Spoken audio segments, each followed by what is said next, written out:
Death didn't arrive peacefully. My final sight was my husband's cold smirk as he unplugged my life support, his mistress proudly wearing my grandmother's diamonds. Choking on venomous regret, my fading soul begged for vengeance. Suddenly, my eyes snapped open.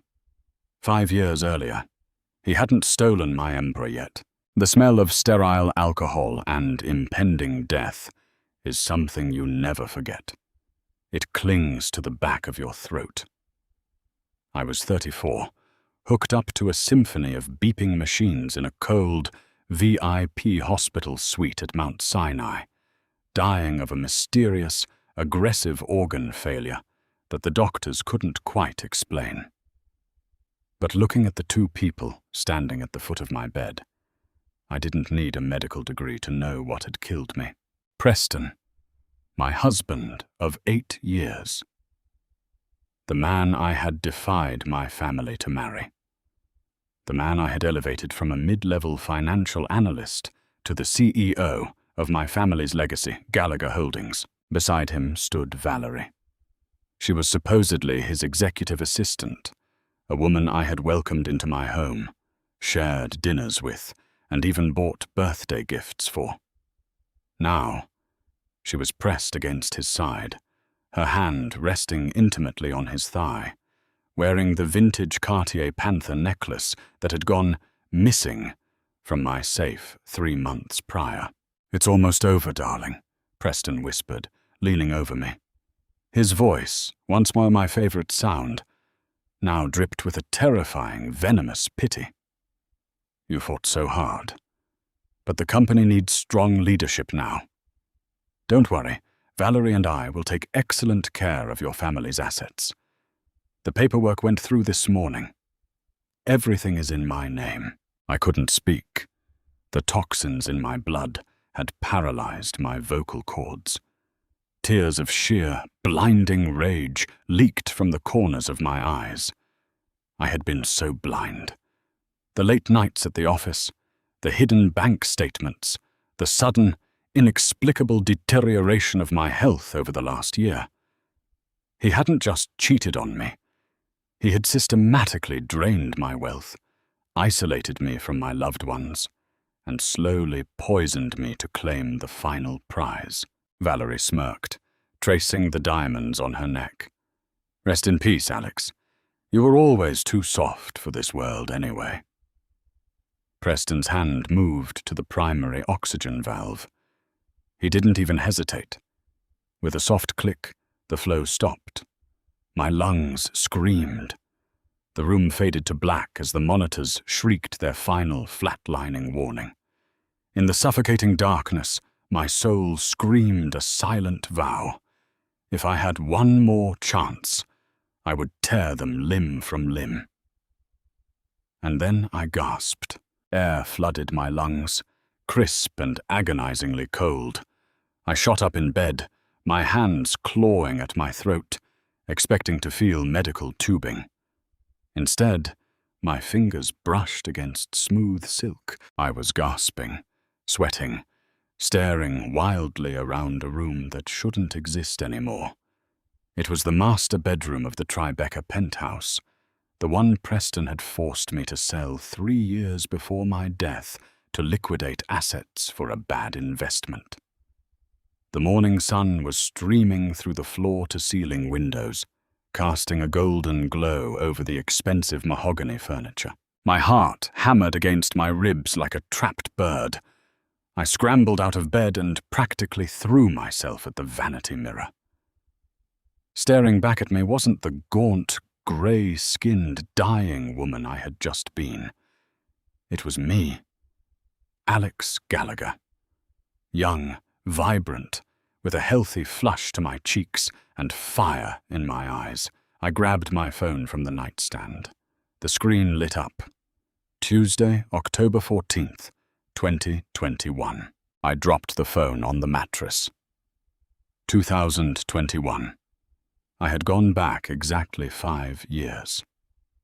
My legs gave out, and I sank to the plush carpet, a hysterical, breathless laugh escaping my lips. I was alive. I was completely healthy, and most importantly, I still owned 60% of Gallagher Holdings. The sound of the bedroom door opening made my blood run instantly cold. "Maddie? You're up early, babe." Preston walked in, carrying 2 mugs of artisanal coffee. He was wearing his tailored charcoal suit, his hair perfectly coiffed, a devastatingly handsome smile plastered across his face. 5 minutes ago, in my memory, this man had murdered me. Now, he was offering me a macchiato. The urge to scream, to grab the heavy brass lamp and smash it over his skull, was a physical pressure in my chest. My hands shook violently, but a sudden icy clarity washed over me. Killing him now would just put me in prison. He had spent years plotting my demise, weaving a web of deceit so flawless that no one ever suspected him. If I wanted true revenge, I had to beat him at his own game. I had to let him think he was winning, right up until the moment I crushed him into absolute dust. I forced the muscles in my face to relax. I painted on a bright, adoring smile, though it felt like my skin was cracking. "Good morning, sweetheart," I purred, stepping forward to take the mug.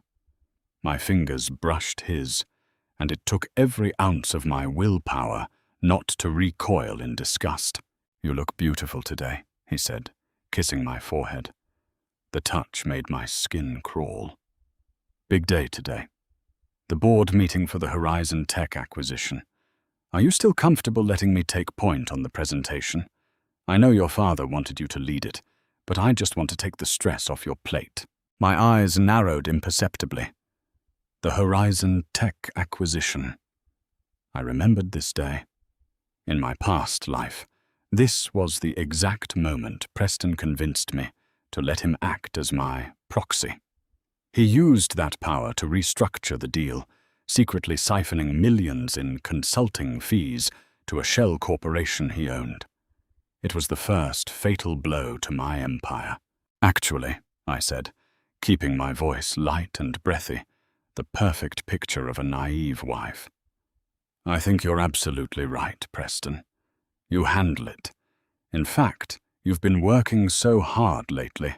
I want you to have full autonomy on this one."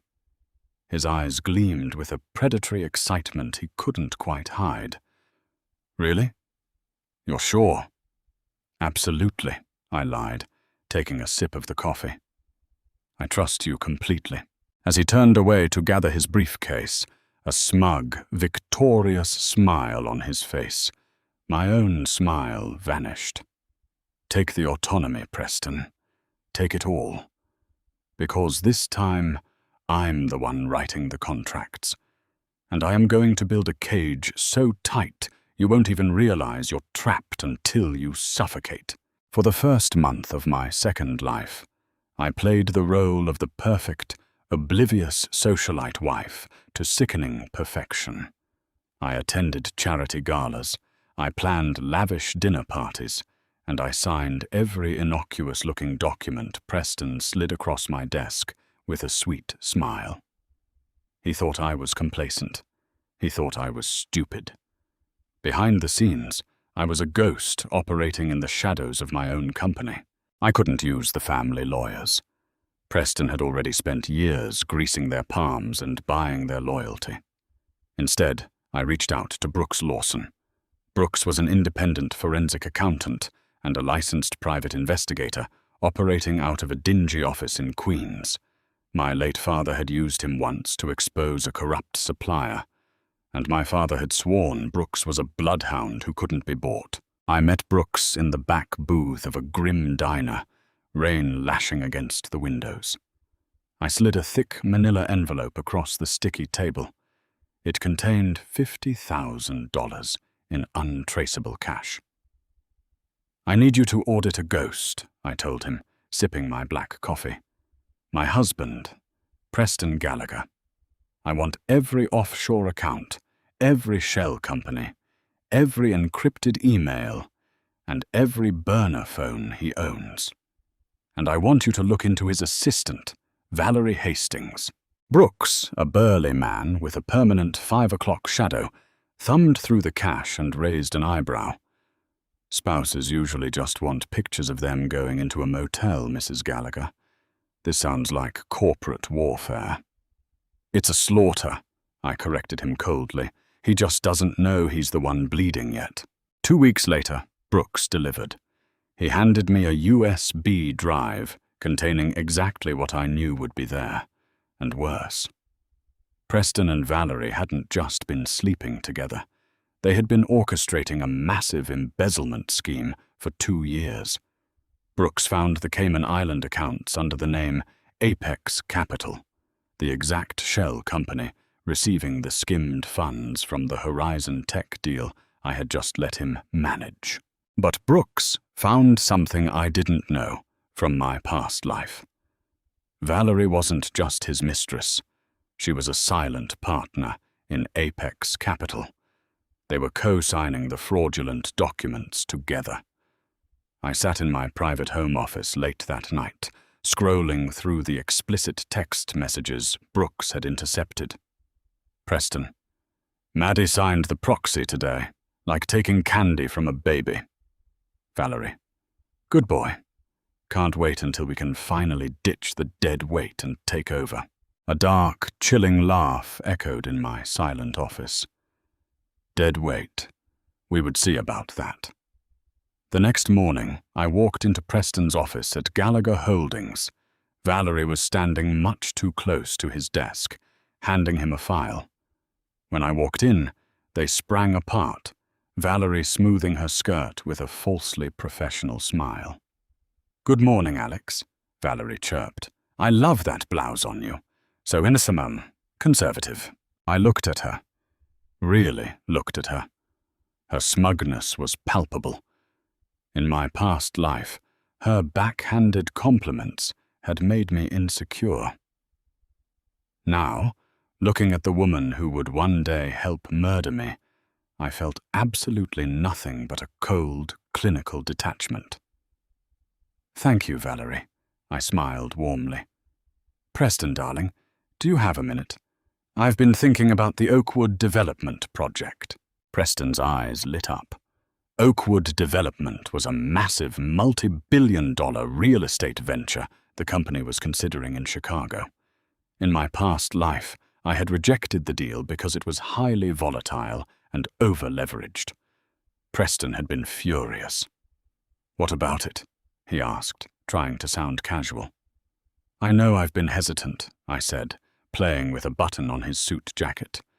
But you were right. It's the future. I want to greenlight it. He exhaled sharply, a triumphant grin breaking out. Maddie, that's incredible. I promise you this will double our portfolio in 3 years. I know it will, I beamed. But it's a massive undertaking. I want to restructure the corporate hierarchy for it. I want to create a separate subsidiary for Oakwood, completely detached from the Gallagher family trust.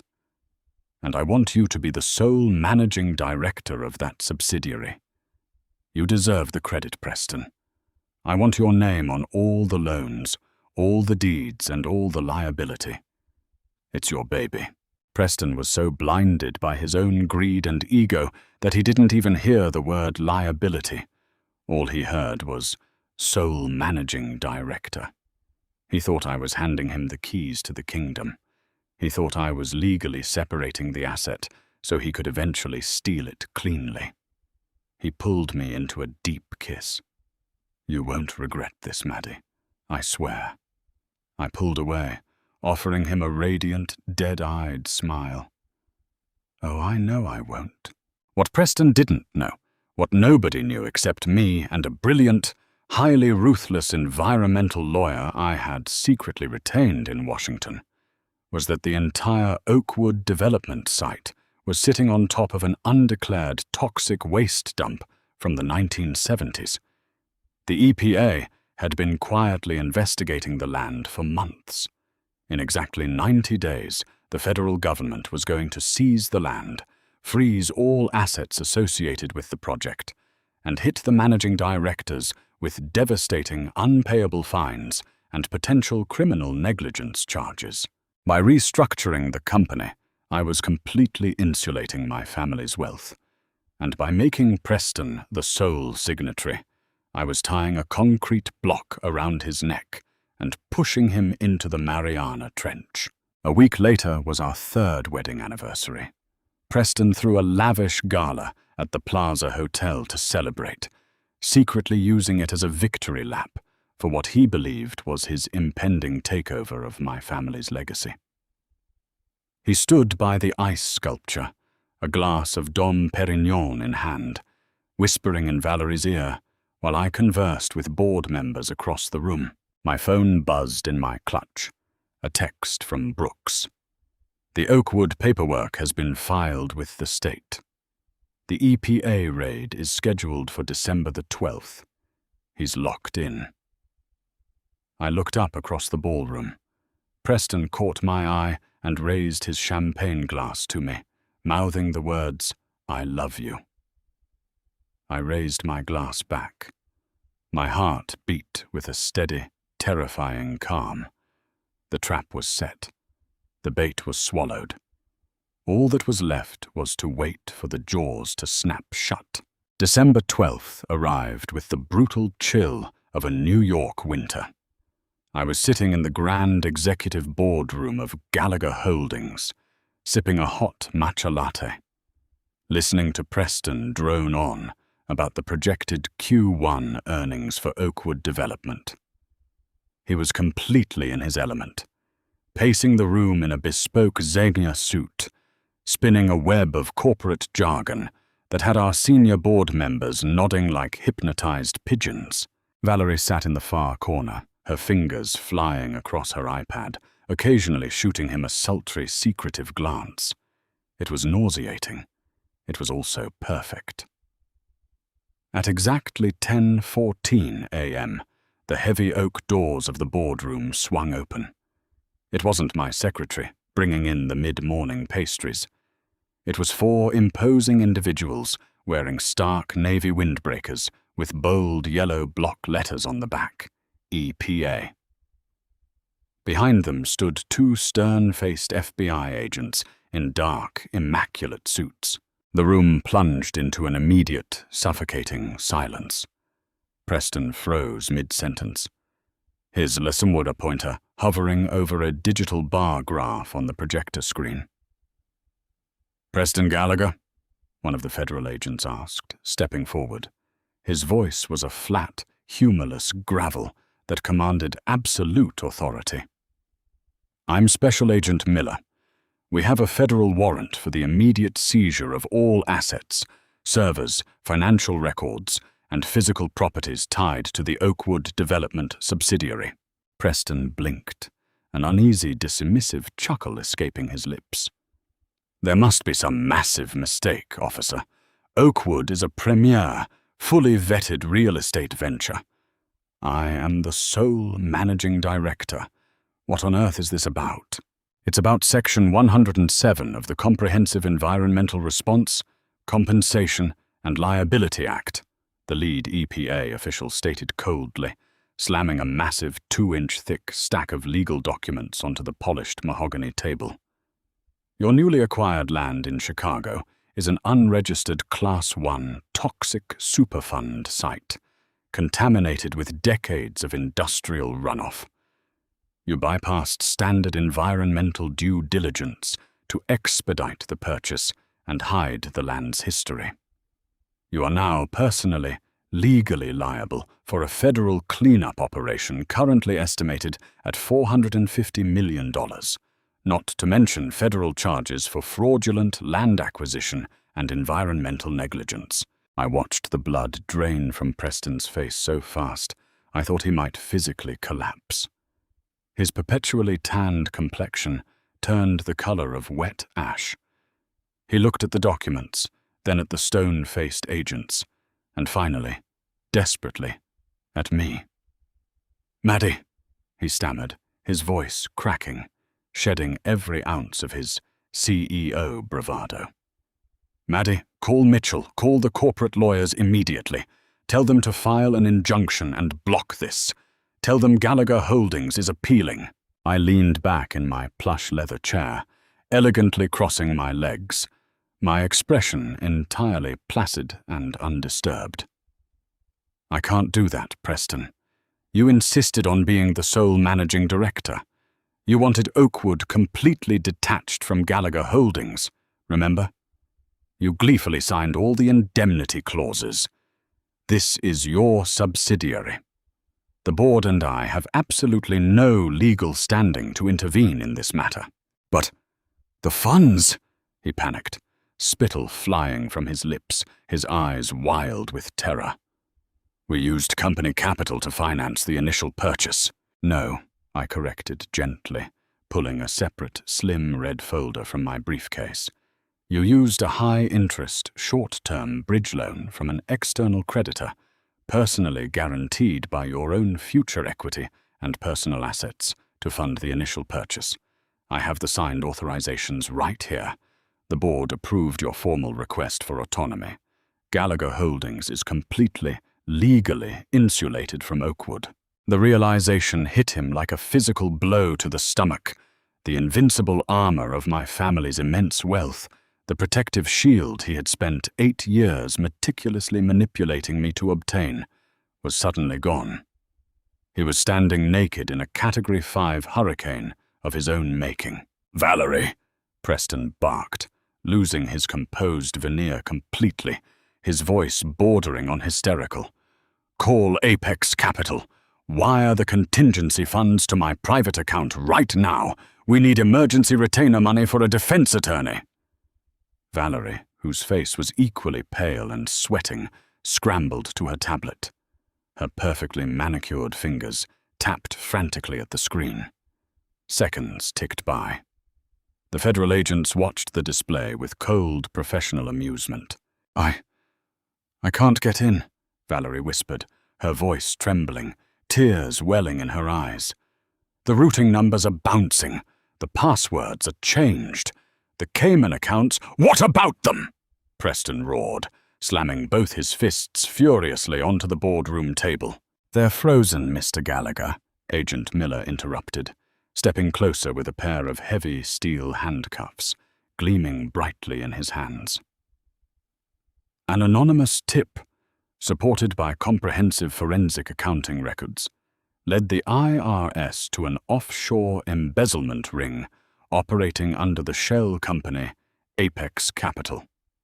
We've coordinated with international authorities and seized those assets as well. Valerie Hastings, you are also under arrest for conspiracy to commit wire fraud and corporate embezzlement." Valerie let out a piercing, guttural shriek as a female officer grabbed her arm and forced her out of her chair. "No, no, please. I just did what he told me to do. It was all Preston. He made me forge the documents. I'll testify against him. I'll tell you absolutely everything. Just let me go." Preston stared at her, utterly betrayed by the woman he had chosen over his own wife. The sheer poetic justice of it tasted like fine, aged wine on my tongue. "Preston Gallagher, you are under arrest," Agent Miller said, forcibly turning Preston around and securing the cuffs tightly around his wrists. "You have the right to remain silent. Anything you say can and will be used against you in a court of law." As they marched him out of the boardroom, a disgraced, publicly ruined man, he looked back at me over his shoulder. The profound confusion and betrayal in his eyes were absolute. He simply couldn't comprehend how his foolproof, multi-year plan had collapsed so spectacularly in a matter of 5 minutes. I didn't smile. I didn't gloat. I simply picked up my matcha latte, took a slow, satisfying sip, and turned my attention back to the remaining, completely shell-shocked board members. "Now," I said, my voice cutting through the heavy silence with crisp, unwavering authority. "Let's get back to discussing our Q2 projections, shall we?" The subsequent trial was a global media circus. The New York Times boldly labeled it the billion-dollar blunder. Preston's high-priced, desperate defense strategy crumbled instantly. Valerie flipped on him within exactly 24 hours, eagerly providing the federal prosecution with every encrypted email, hidden bank statement, and burner phone text message they had ever exchanged. In exchange for a significantly reduced sentence of 3 years in a minimum security facility, she gleefully handed them the nails for Preston's financial and literal coffin. I filed for divorce the very morning after his arrest. Because of the overwhelming, undeniable evidence of his financial crimes, embezzlement, and long-standing adultery, all painstakingly compiled and verified by Brooks Lawson, the presiding judge, Judge Penelope Crawford, granted an immediate fault-based divorce. The ironclad prenuptial agreement that Preston arrogantly thought he could bypass and void was legally enforced to the absolute letter. He was entirely stripped of every stock option, every shared property, every luxury vehicle, and every single penny he had tried to siphon from my family. I even successfully petitioned to take back the vintage Cartier Panther necklace, retrieving it straight from the police evidence locker. 6 months later, on a sweltering, humid afternoon in late July, I sat in the sterile, depressing visitation room of the Rikers Island holding facility. I wore a tailored crimson Saint Laurent suit, the color of ultimate power, the color of blood. The heavy metal door clanked open with a jarring sound. A burly guard escorted Preston into the room. He was completely unrecognizable. The bespoke Italian suits, the confident swagger, and the $500 haircuts were entirely gone. He wore a baggy, faded orange jumpsuit, his shoulders slumped in defeat, his skin terribly pale, sickly, and lined with deep, exhausted wrinkles. He looked like a hollowed-out man who hadn't slept a full night in half a year. Ironically, he looked exactly like I had felt on my deathbed in my previous life. He sat down heavily on the metal stool across from me, separated by a scratched, reinforced plexiglass window. He shakily picked up the plastic telephone receiver. I calmly picked up mine. "Maddie," he breathed into the phone, his voice cracking with a desperate, pathetic, and entirely misplaced hope. "You came? Oh God, you actually came. I knew you wouldn't completely abandon me. I knew you still cared." I looked at him, searching my soul, and found that I felt absolutely nothing. No lingering anger, no sorrow, no pity, no love. Just the cold, clinical satisfaction of a skilled surgeon who had successfully and cleanly excised a malignant, life-threatening tumor. "I'm facing 20 years in federal prison, Maddie," he choked out, hot tears immediately pooling in his sunken eyes. 20 years. The public defender they assigned me is entirely useless. He wants me to take a plea deal that still puts me away for a decade. Please. I know I made horrible mistakes. I know I hurt you. Valerie, she meant absolutely nothing to me. She aggressively manipulated me into this. But I'm still your husband. I still love you. Please, Maddie, just hire Mitchell to represent me. Use your family's money to post my bail. I'll do anything you want. I'll sign whatever you want. Just don't let them lock me away in here." He placed his trembling hand flat against the dirty plexiglass, sobbing openly and uncontrollably now. It was a pathetic, repulsive display of cowardice. This was the man who had mercilessly unplugged my life-saving oxygen. This was the man who had smirked and laughed as my lungs collapsed and I slowly suffocated to death. "Preston," I said, my voice perfectly cool, even, and detached through the receiver. "Do you happen to remember the night you came into my VIP hospital room at Mount Sinai?" Preston abruptly stopped crying. A look of profound, genuine confusion washed over his tear-stained face. "What?" Maddie, you've never been hospitalized at Mount Sinai. You've been perfectly healthy. What on earth are you talking about? No. I smiled softly, a genuine, terrifying smile. I suppose in this specific timeline, I haven't. I leaned much closer to the glass, locking my hardened eyes with his frantic ones. I let my carefully crafted naive facade drop completely and entirely. I finally let him see the ruthless monster he had created. I let him see the centuries of dark vengeance currently burning brightly in my soul.